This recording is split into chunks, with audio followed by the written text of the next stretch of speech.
type jobs where you put people to work immediately.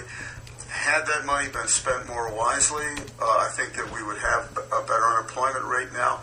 But because it was such a grab, a social grab, and tax credits that nobody needs and nobody wants to use. I mean, I was in business for 30 years. I never hired a single person for $40,000 a year, because the government gave me $2,000 to do it. It's naive on their part. If people want to create jobs in this country, they need to grow small business, and they need to create consumer demand. That's what it takes. It hasn't changed in 100 years, and it's not going to change for the next. What would you do differently versus Congressman R. Kerry? I think our paradigms are completely different, our life experience. He's a man who's lived in government all his life, and that's fine. That's what he's done. I'm a guy who struggled out in the real world, had to make a living, had to be put upon in many ways by the state. I've watched the slow decline, but constant in this community.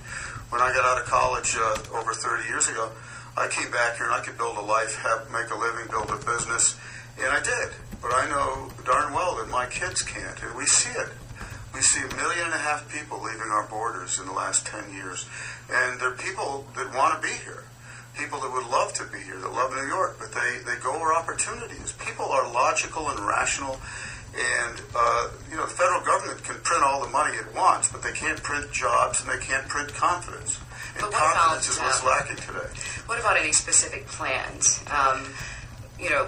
People are upset. The Tea Party movement is upset about, the loss of jobs and so forth, as you're saying. But are there any specific plans and ideas that you have that you think that you will bring to office if elected? We need to understand how jobs truly are created in this country by the American entrepreneur. And we need to do those things. For example, I would make permanent the $250,000 tax credit for depreciation allowance, that type of thing. I think you need to encourage businesses to invest. I also think that you need to the government needs to make decisions, whether it likes them or not, that grow the middle class, because that's where the consumers are. Middle class tax cuts make great sense to me. That makes me a little different than my party also. I'm for all tax cuts, but I really believe if I had the opportunity to compromise on that issue, I would grab it. Put money where it does the most good. Although I think that ultimately I would vote to extend the 2003 2004 tax cuts. These are referred to as the Bush. That's the Bush right. tax That's cuts. right. Okay, for the middle class and the rich. That's right. That's right. But some are saying that. They're saying that would add to our deficit. And that's the greatest point about this, is that everybody talks incessantly about tax cuts. Both sides do. But what they're missing is we are a debtor nation. We would look like Greece today, except for the fact that we're a reserve currency. A lot of countries still borrow, take our money and accept our credit. And so we have some stability going forward. But if we don't cut the cost of government, the deficits are a symptom of a much larger disease, which is spending. We have structural problems in this country through major social programs that are well-intended but have become too expensive, and we simply can't afford to do all the things we want to do. The best way to solve our problems is to grow the economy. The irony of it is that you can't grow the economy when you're taking so much out of people's pockets. People create wealth in this world, not government. Their job is to clear the way for growth and opportunity, but they can't create jobs. They can only create the environment for them. This administration has grown the federal employees by 15% in the last couple of years. It's enormous. What are your thoughts on the Obama administration? Vice President Biden said that if Republicans take over the House or the Senate, they'll be the party of repeal and repeat. What are your thoughts on that? And what are your thoughts on the Obama administration? Do you give him credit for some of the successes he's had in office and the difference he's made? He's identified a couple of things that I really think are important and thoughtful. The first is education.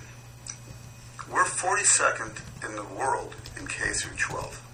We're 13th or 14th, I don't know the exact, out of developed nations, out of 36 developed nations in terms of number of graduates from college. That's a recipe for disaster. We are only as good in this country and in this world as our educational system. Parents have neglected to tell their kids to be competitive. They have neglected in the home, and they're blaming teachers. I don't.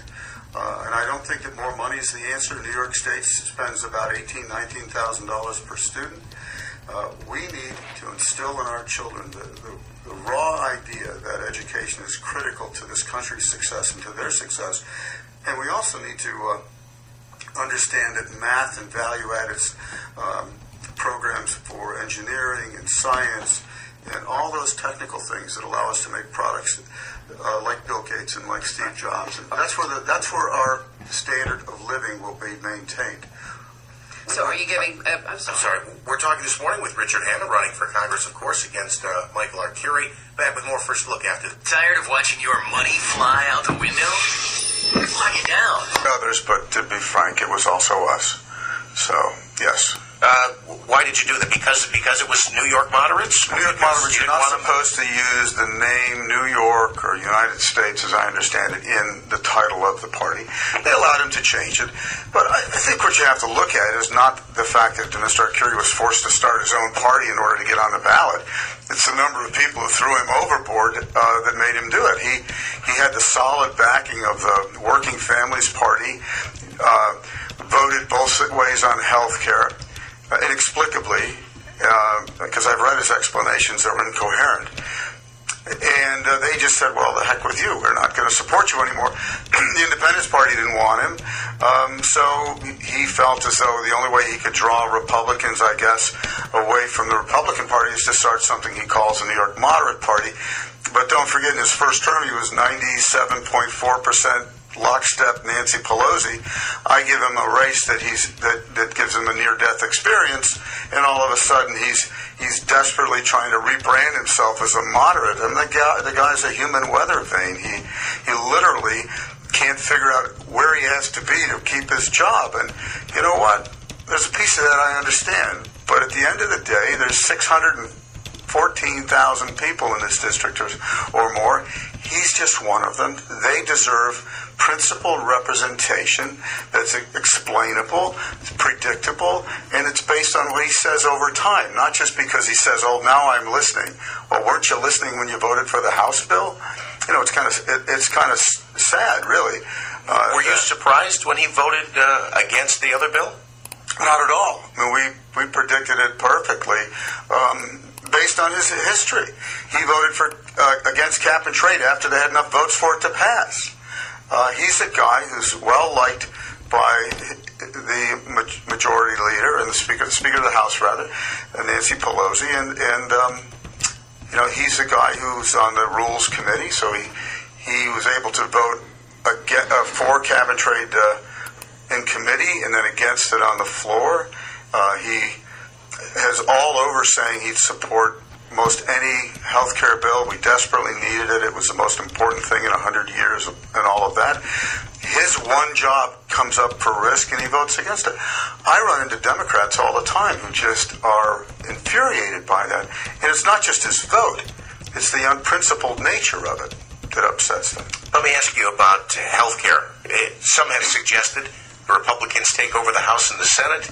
Maybe there's a vote to repeal what they call Obamacare. Would you vote to repeal it? Clearly, yes. Do I want health care reform? More than anything, I think that's the responsibility of the Republican Party to come up with a better action plan. I mean, they were in power under George Bush for 8 years. The need for health care reform in this country is very clear. It has been for a long time. There are a great many things wrong with this bill. There are a lot of good things in this bill. If I had my choice, and as one person I probably won't, I would like to know exactly what it is they want to replace it with. I think that pre-existing conditions should absolutely be covered. I think it's immoral not to exclude people from insurance just because they're sick. There are lots of good things in this bill. There are lots of horrendous things in this bill, too. Like the fact that it cuts $500 billion in Medicare to pay for it over 10 years. It adds $500 billion to costs over 10 years. and it only pays for 6 years worth of the program. There is no tort reform, and it's no small coincidence that trial lawyers are the biggest contributors to Congress. There's a lot to talk